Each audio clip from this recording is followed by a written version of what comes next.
it's that kind of thing that we need to incentivize. So if you've got a lot of people searching in a specific way, make it easy. If you've got people searching for Mother's Day at this particular point of the year, make it easy. Don't make it difficult. Because if you do, just going to go somewhere else, you know?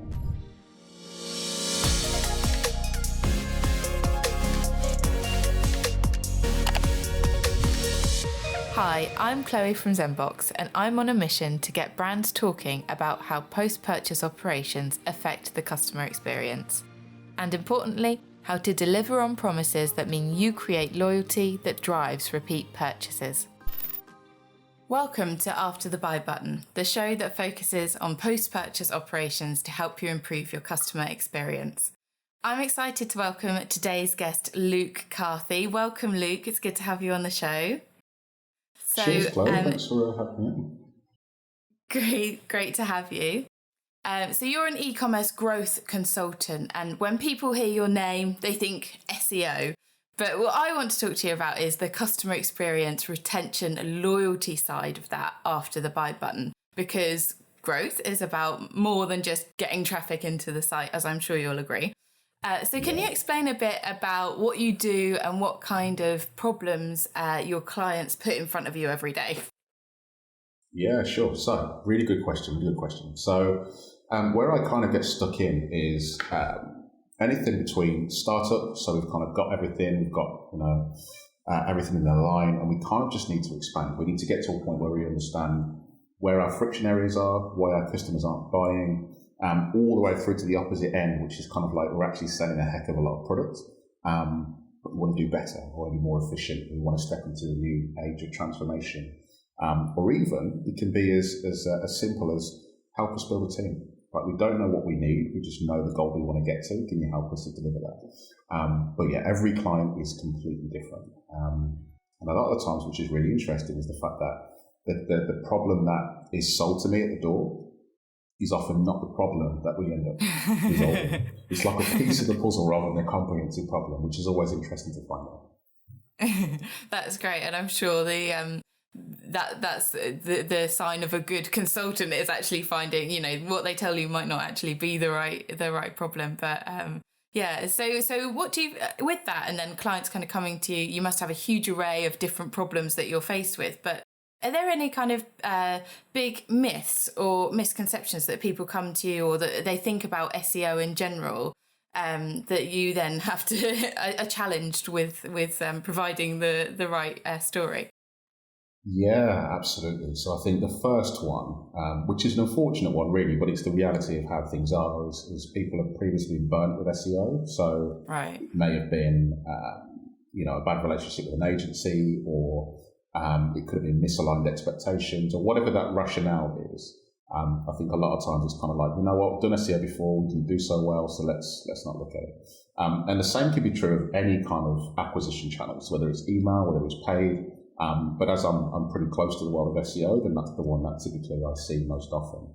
And yeah, I think the other kind of myth which follows that is more traffic equals more sales. So if you're selling at 2% conversion rate, which is actually pretty damn good in the world of e-commerce, and you turn up your traffic by 100%, people would expect the conversion rate to stay at 2%. And it's not always that clear. If it was, we'd all be millionaires by now, right? But, it's never really that straightforward. Absolutely, yeah. And kind of people working in silos, they kind of view, like you said, you can't view a statistic or some form of data as reflecting on the whole journey, like you said, expecting it to stay same, just putting more traffic in. So can you explain how optimization and SEO meets e-commerce operations from that point of view, where the practical challenges live there, particularly kind of post-purchase? Yeah, 100%. So I think a lot of the issue post-purchase, or a lot of the issue kind of like, okay, so you have a problem, and you can't get it over the line, you can't get people to pay attention, and those people could be stakeholders, it could be the board, it could be whoever. One of the biggest issues that I see time and time again is not positioning the problem or not positioning the solution properly. And as a result, people just like, yeah, they care. So it could be, for example, if you're thinking about improving your conversion rate or improving the number of customers that come through, you might sell that as an SEO package. So let's improve our rankings, let's improve our number of keywords.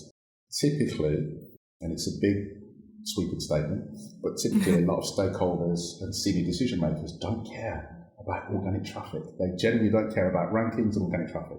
All they care about is how much money you can make and how many costs you can save. And if you speak their same language and you remove all the technical jargon and stuff like that, it's a lot easier. It's a lot purer a conversation. So I would say the biggest thing is absolutely making it so whatever solution you find or whatever problem you find, you speak the same language to the people who need to say yes. But I think this is crucial of SEO agencies, is they come in and are like, right, we found 15 technical issues. Here they are. And then the board is like, well, okay, what does that mean? Like, I don't care. How is that going to make a difference to our bottom line, etc.? Mm-hmm. And it's that gap that is constantly seen in the world of SEO, specifically in e-commerce. Right, absolutely, yeah. I think it's more evident. It's almost like a lot of SEO kind of agencies will go away and find some issues that need to be solved in other areas of the business. And so actually, you're right, yeah, having that, it's almost a translation, of the problem into what's going to be understood. So things like maybe delivery or something like that might be part of the team operationally would have to deal with and kind of meet different delivery options at the checkout, for example. That might be something that an SEO team might identify as a good avenue to investigate and to go down, but then that's got to be translated into operations and into a big buy-in really from the kind of management side. Yeah, absolutely. That also makes a lot of sense. Yeah. So have you got any kind of examples of where that might have happened? I think one for certain is kind of product-based enhancement. So, you mentioned, and I know there's a specific case on after the purchase, right? So we're all obsessed as marketers with kind of getting that sale in and kind of neglecting retention and lifetime value and that sort of stuff. So one of the biggest challenges is perfect one is if you don't have guest checkout enabled, how do you encourage the business to really kind of get behind and enable guest checkout?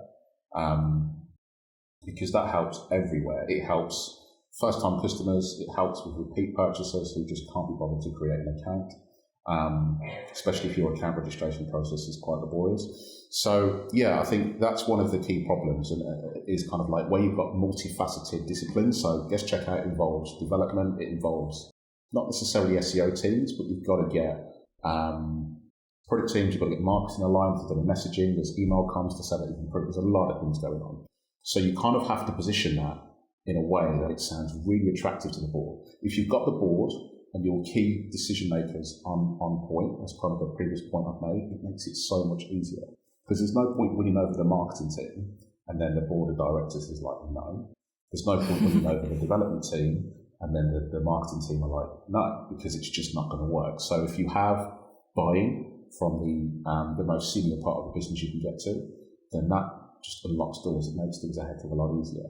And the way in which I like to do that is to use case studies.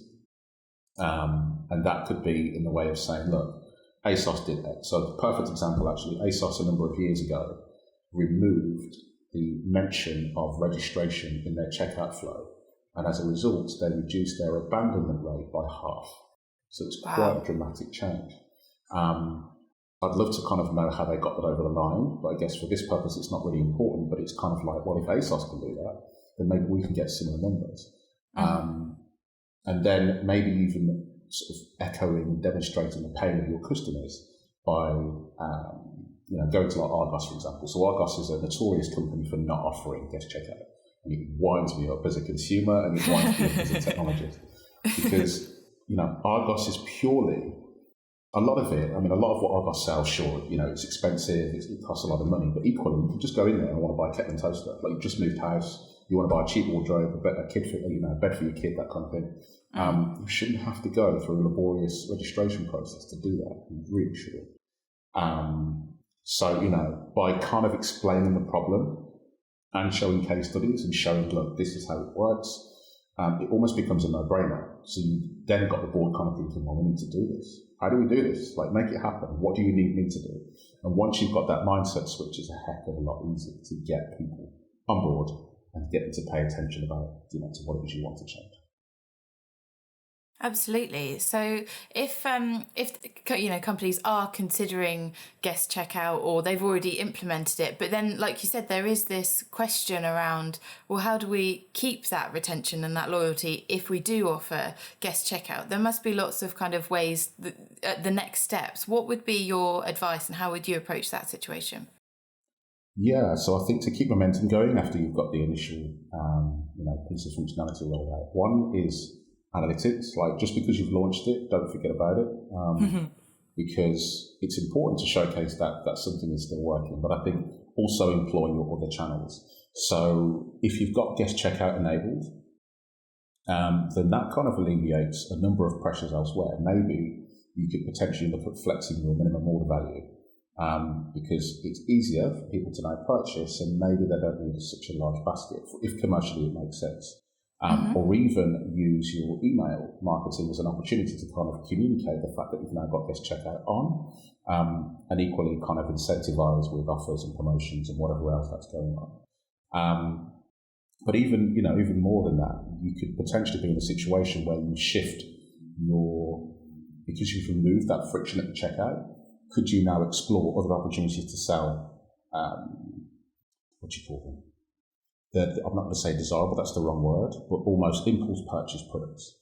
Right. So before you might, going back to that example of a kettle and toaster from Argos, it would be great to have a look at some data to understand how many people abandon when they have a basket value of less than X, when you don't have a guest checkout, and then being able to turn guest checkout on, look at the difference, and then prove that that's the situation. That's then an opportunity to get existing customers who maybe have spent £300-400 to come back and spend maybe £150 to £200 this time, or buy again. But I think there's loads of avenues. I think it's a really good excuse to communicate to customers that you've made improvements, but additionally, those improvements may also make it easier for customers to buy what it is that they want to buy easier. So, win-win. Absolutely. So, and again, kind of the really important point is, like you said, don't just switch it on and walk away, constantly monitoring the results and what avenues that opens up to you. Because, I mean, like you said, there's a lot of them. So is there any kind of hard and fast rules for you, when it comes to retention and that sort of area? Is there one or two things that you would say absolutely people must be doing? I mean, apart from the obvious of looking at the data. Yeah, so I think it's really cliche, really obvious, but remove key friction points. But I'll give you a few specific examples. So one that I'm really passionate about, and I must say in all the projects I look at, there's always opportunities here. One is site search. Stop making it so difficult for customers to find what they need to buy, especially your most loyal customers, Right. If you are a business where you the items you sell, let's say replenishable, so if you sell food, drink, you're seasonal. So for example, right now, if we think about people like Moonpig with Mother's Day coming up real soon, these are companies that have anniversaries of occasions. Don't make it difficult for people to order the same thing again this time next year. So don't change the experience so much that you end up alienating a customer that you had this time last year, especially if, say, Christmas is your peak. Right. If somebody wants to reorder something, make it really easy for them. So to give you a really good example of that, Just Eat, I don't know how well this translates for anyone outside of the UK, but Just Eat's kind of like DoorDash or Uber Eats. And I'm guilty of it because I think especially in lockdown, Just Eat's a big deal. You fire up the app, and the first question it asks you is, do you want to reorder the same thing again? And let's be honest, we're creatures of habits, right? So we know what we like. Everyone does it. You go to an Indian takeaway or your favourite Greek restaurant or whatever it is, and you typically order. You pretend to look at the menu and order something you want, but let's be honest, you're going to order the same thing. It's that kind of thing that we need to incentivize. So if you've got a lot of people searching in a specific way, make it easier. If you've got people searching for Mother's Day at this particular point of the year, make it easy. Don't make it difficult. Because if you do, you're just going to go somewhere else, you know? Absolutely. So yeah, site search is one. Where else did we get to? Allowing people to make a reorder really easily if that's what they want to do. And yeah, checkout flow. So guest checkout, of course, helps, but just making your checkout as easy as possible, saving cards, allowing them to kind of reuse existing checkout fields, all kinds of cool stuff. Just make it nice and simple. Absolutely. I think a key point there as well, like you mentioned Just Eat and that sort of thing, is they just understand exactly what their customer's there for. It's fast food. So if you're anything you can do to make it faster, like you said, you know, reducing friction in any way, understanding what it is that they're actually trying to achieve, and kind of having that macro view can help in those situations too. So that's some really, really good tips there. Definitely, you know, focusing on that, on making it as easy as possible. Sure. So my next question is about your tools, because as marketers, as business people, there's so many technologies these days. You know, what is it that, I mean, what are your ride or dies? You know, I think probably Google Analytics might mention. What is it that you can't live without? Yeah, do you know what? Yeah, Google Analytics is definitely one. But what I will say is Google Analytics in its sort of kind of like set up and leave it, just set it up out of the box, isn't going to help many people. And it certainly isn't going to help me. So as good as Google Analytics is, if you're just going to install the script, turn on eCommerce tracking and think it's a done deal, it's going to be a bad time in most cases. But on top of that, Mouseflow, I absolutely love. And the reason why I love Mouseflow is it's ultimately a session replay and heat mapping tool, which there's loads of them, crazy Hotjar, so on. But the reason why I love Mouseflow, one is its price point. It's a heck of a lot cheaper. It kind of appreciates where it sits in the market. It knows that Hotjar is kind of like the peer. Mouseflow is more comprehensive for less money. And as a result, you get more from your cash in that sense. But yeah, that's a really, really powerful tool. And it also does form analysis as well, which is really cool, especially at checkout. I think on the back of that, I'm not going to give a specific tool, any particular, there's so many of them, but I think anything that allows you to do really comprehensive surveys is hugely helpful. The reason why I say that is because we've spent a fair amount of time so far talking about retention and after the buy button, ultimately, as per the fitting name of the podcast. So what I think works really, really well is understanding what makes your customers come back. Why is it you didn't go somewhere else? You know, what made you come back to us? And being able to understand and have that data, you're then in a situation where you can act upon it or reinforce those reasons. So again, going back to Just Eat, I'll do it because it already has all my information and I haven't got to register for another account and all that sort of stuff. Going off on a tangent. So sticking with tools, I also like, this is going to really wind me up, hold on, wait a second, let me think. Browser Stack. Browser Stack, took me a while to get that. Browser Stack. Now, Browser Stack is more of a development tool than it is a marketing tool. But the reason why I love it is because it allows you to test pretty much every single device on the market for your website. So a lot of these tools are emulators, so they kind of emulate an iPhone or a laptop or a Chromebook or whatever. What Browser Stack does is it's real devices but over VPN. And the beauty of that is there's no emulation gaps, there's no kind of things that you'd miss as a result of using emulation software. And it's really cheap. So I personally believe it's a UX tool, but it's also a web development tool. And the reason why I say it's a UX tool, let's say, for example, you know that your top 5 devices are an iPhone, an Android, and 3 different types of laptop. You can validate those 5 and make sure that the experience is clean, as crisp as you expect. But here's what makes it really interesting. Take a look at your worst devices. What are getting a lot of traffic but are converting poorly? And see if there's any issues, gaps, problems that you may not have seen on your own computer that actually are there for other devices. And browsers, right? We all know about Internet Explorer and Microsoft Edge being an absolute pain in the arse, let's be honest. So, they're my favourites for sure.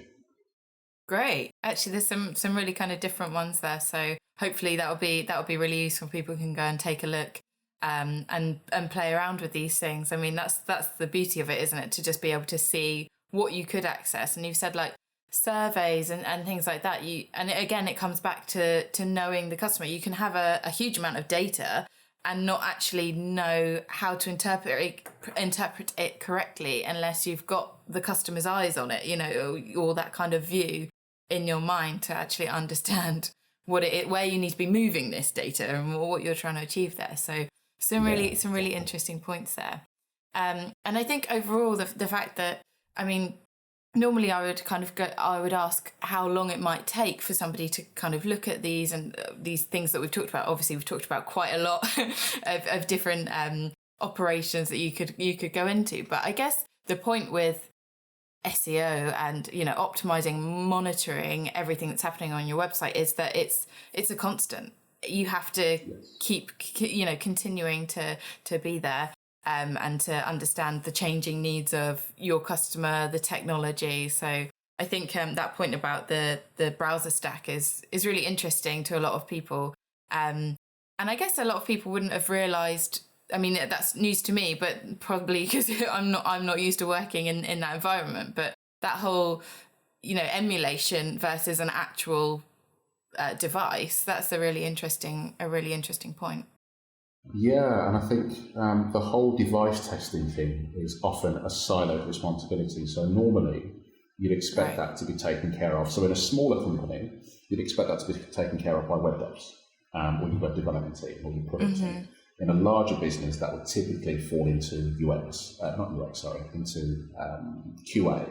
So sort of, in the assessment where you've got particular people in the business that poke things, prod things, try and break stuff, and then rectify them ready for launch. So that's what those people are enabled for. But there's a huge gap because and it's no disrespect or kind of anything towards web development, but they typically aren't very customer focused. So they'll be looking for problems purely from a technology stack, errors, 404s, JavaScript runtime errors, all that sort of really important stuff, security gaps, all that sort of good stuff. But they won't have much emphasis on customer issues.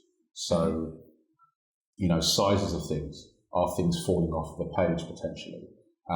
Is the search field behaving slightly, away from what it should do? And yes, there's a very good opportunity that QA will pick that up, but it's much better to have someone with a customer bias and a real centricity to what the customer needs and the expectation to have a look at browser testing rather than just leaving it to web dev. And I think as a consultant, I don't have any of those premeditations as to who's responsible. I just know I need to take a look and dig and find problems. So that is the beauty of hiring someone external, because that bureaucracy and politics and all that sort of, it's your responsibility, it's your responsibility, doesn't happen. Because I don't care. I just want to look at finding things regardless of who's responsible for it, So absolutely. And I guess that allows you to retain that macro view of things. You're not bothered about the, I guess, internal politics of things. You just want to get it right. That's right, exactly. Great. So, well, thank you so much for talking to me. My last question is about any sort of influences and inspirations in terms of resources that you use, like potentially podcasts or events or books that you would recommend to the listeners. Yeah, so on the side of podcasts, I think there's one by Chloe Thomas, which is all about eCommerce Master Plan podcast, which is brilliant. And the reason why I love that podcast is because it asks retailers, like it's really kind of insightful in terms of looking at big retailers, big brands, and seeing how they do things, but equally speaking to consultants, independents, success stories, all that sort of really good stuff. I think other resources outside of podcasts, I really, really adore a book by April Dunford, and it's called Obviously Awesome. Now, the book is all about positioning and making sure that whatever it is you're selling, whether it's a product or a service, is positioned in the best possible way to resonate with your customers. So not to add a spoiler, but I think this really, really helps to kind of cement what I'm talking about here is if I said to you, cake on a stick, What do you think of? Pop cake. Okay. Which, yeah, you're actually perfectly right. That wasn't supposed to happen. So oh, sorry. I'm not a very linear thinker, if that helps. It's brilliant. But the thinking here is when someone, well, at least in my perspective, when someone thinks of a cake on a stick, I typically think of an actual slice of cake on a stick. And I just think that's not particularly attractive. But what they did as a company or as an idea is they rebranded that to what you said, which is cake pops or cake lollipops, right? Okay, right, yeah. And it's that mindset switch of thinking, hold on a minute, how am I supposed to eat an actual slice of cake on a stick versus actually a relatively quite a novel idea? And it's that kind of thing that helps you to shift and understand where you should position your product. And if you haven't got your positioning right, then nothing else makes sense. You can do all the things we've spoken about in this podcast. You can optimize, you can look at data.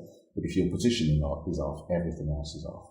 But yes, you're actually the first person I've spoken to who's got the K-pop thing. Do you know, so this kind of reminds me of like Christmas quizzes and stuff. I'm really not a very linear thinker, so I think that's probably why I immediately went there. Also have a big interest in cake, so probably was more, able to to make that connection.